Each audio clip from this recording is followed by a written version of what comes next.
जिन और मछुआरे की कहानी। समुंदर तट पर एक गांव बसा था। वहाँ एक मछुआरा रहता था। वो दिन में 3 बार समुंदर में जाल देखता था। जाल में फंसी हुई मछलियों को बेचकर अपना गुजारा करता था। एक दिन उसने हमेशा की तरह मछली पकड़ने के लिए जाल फेंका। जब उसने जाल को बाहर खींचने की कोशिश की तो उसे भारी पाया। उसमें एक जानवर का मृत शरीर था। मछुआरे ने उसे बाहर निकालकर दोबारा जाल फेंका।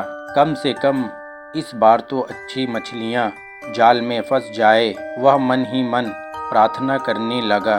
इस बार भी उसने बड़ी मुश्किल से जाल बाहर खींचा। जाल में एक बड़ा घड़ा फंसा हुआ था। उसमें पत्थर, मिट्टी और कांच के टुकड़े भरे हुए थे। हाय, ये कैसी परीक्षा! एक भी मछली हाथ नहीं आई।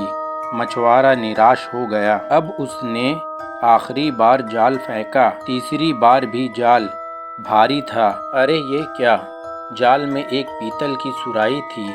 कम से कम इसे बेचकर आज के खाने का इंतजाम तो कर ही। यह सोचते हुए मछुआरे ने सुराही को खोला। उसके अंदर कुछ भी नहीं था। अचानक उसमें से काला धुआं निकलने लगा। धुआं धीरे धीरे फैलकर आसमान तक पहुंच गया। अब उसमें से एक आकार उभरा। वह एक जिन था। देखते ही देखते जिन का सिर आसमान को छूने लगा।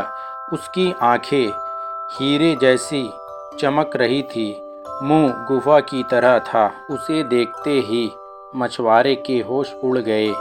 डर के मारे उसके हाथ पैर कांपने लगे। मुंह सूख गया। वो मूर्ति के समान जड़ हो गया। जिन बोला, अब मैं तुमको मार डालूंगा। मछुआरे ने साहस करके कहा, मैंने ही तो तुम्हें समुंदर से बाहर निकाला है, फिर तुम मुझे क्यों मारना चाहते हो? जिन ने कहा कि मैं कई सदियों से सुराही में बंद पड़ा था। शुरू में मैंने सोचा कि जो भी मुझे आज़ाद करेगा उसे बहुत सारी संपत्ति दूंगा, लेकिन कोई भी नहीं आया। मछुआरे ने पूछा, फिर क्या हुआ? जिन ने कहा, इस तरह 400 साल बीत गए। तब मैंने सोचा कि जो भी मुझे मुक्त करेगा उसे मैं 3 वरदान दूंगा। तब भी कोई नहीं आया। फिर मैंने निश्चय किया कि जो भी मुझे आज़ाद करेगा उसे मैं मार डालूंगा। दुर्भाग्यवश अब तुमने मुझे आज़ाद कर दिया है। यह कैसा इंसाफ है? मदद करने पर भला कोई दंड देता है?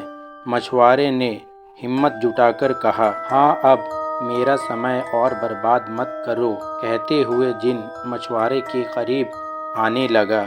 इस जिन से कैसे बचूं? मछुआरे सोचने लगा। फिर उसने जिन को बातों में लगाया, ठीक है, मगर मेरी एक शंका है। तुम तो इतने बड़े हो कि आकाश को छू सकते हो। तुम्हारे पैर के नाखून भी इस सुराही के अंदर नहीं घुस सकते। फिर तुम इसके अंदर इतने साल कैसे रहे होगे?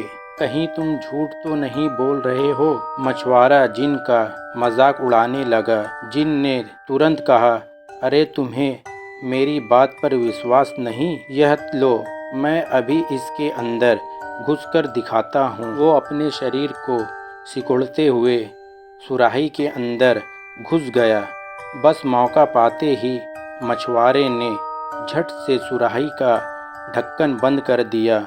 1000 साल और इसी तरह पड़े रहो, कहते हुए मछुआरे ने सुराही को समुंदर में वापस फेंक दिया। दोस्तों, अगर आपको मेरी ये कहानी अच्छी लगी है तो प्लीज़ मेरे चैनल को सब्सक्राइब करें और वीडियो को लाइक करें। इसी तरह की कहानी हम आपके लिए लाते हैं।